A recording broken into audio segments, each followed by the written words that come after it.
A few summers ago, I decided to rent a small cabin in a remote forest for a weekend. Life had been stressful, work deadlines, a breakup, and I thought some solitude would help me clear my head. The cabin was cheap and simple. No Wi-Fi, no TV, just me in the wilderness. It sounded perfect. The drive there took longer than expected. The paved roads gave way to gravel, and then to dirt trails surrounded by dense trees. By the time I arrived, the sun was already setting, casting long shadows over the clearing where the cabin stood. It looked smaller in person. Weathered wood, a sagging roof, and a single porch light flickering weakly. Inside the cabin was just as rustic. A tiny kitchen, a creaky bed, and a few mismatched pieces of furniture.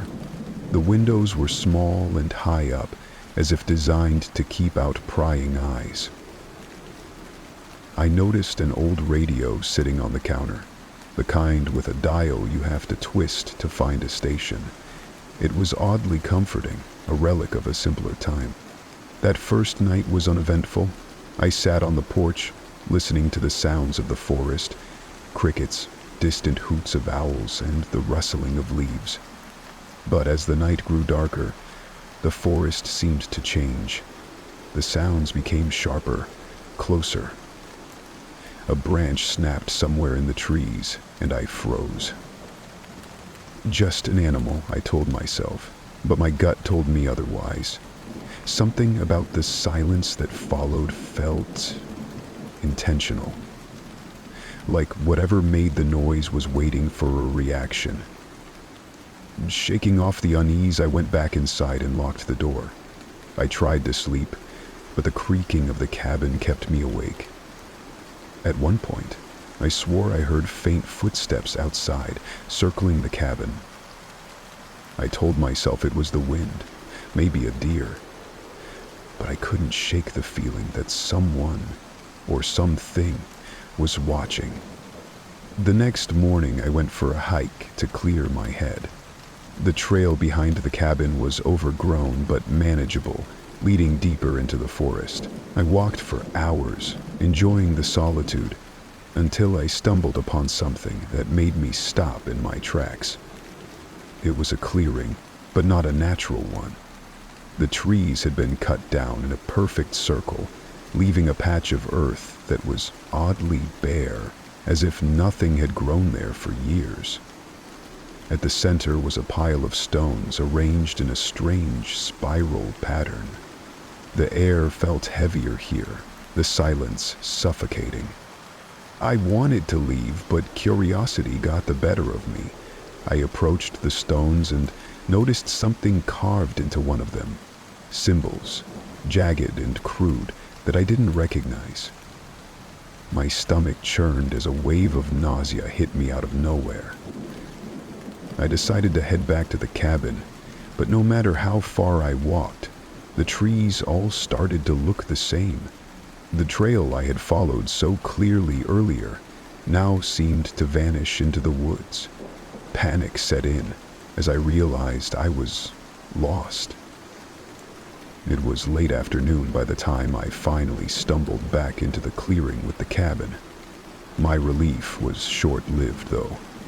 The porch light, which had been flickering the night before, was now steady and bright, even though the sun hadn't set yet. I didn't remember leaving it on. That night, I couldn't sleep. Every sound from the forest outside felt amplified. Then, around midnight, I heard it again.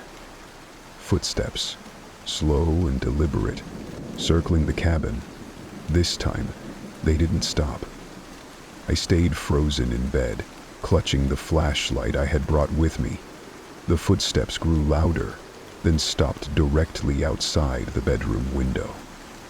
I couldn't see anything through the tiny high-up pane, but I could feel it. Someone or something was there. I don't know how long I stayed like that, but eventually the footsteps moved away. I tried to convince myself it was just an animal, maybe even another hiker who had gotten lost. But deep down, I knew better. The next morning I decided to leave. The cabin was paid for through Sunday, but I didn't care. I packed my things quickly and headed for my car, only to find the hood scratched, deep gouges that ran from one end to the other. My stomach sank. I hadn't heard anything during the night, but it was clear someone, or something, had been out there.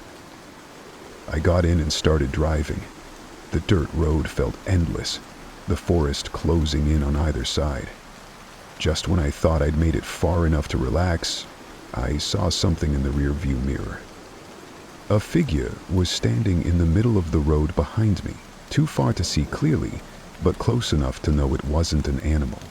I pressed the gas pedal harder, refusing to look back again. When I finally made it to the main road, I pulled into a gas station to collect myself.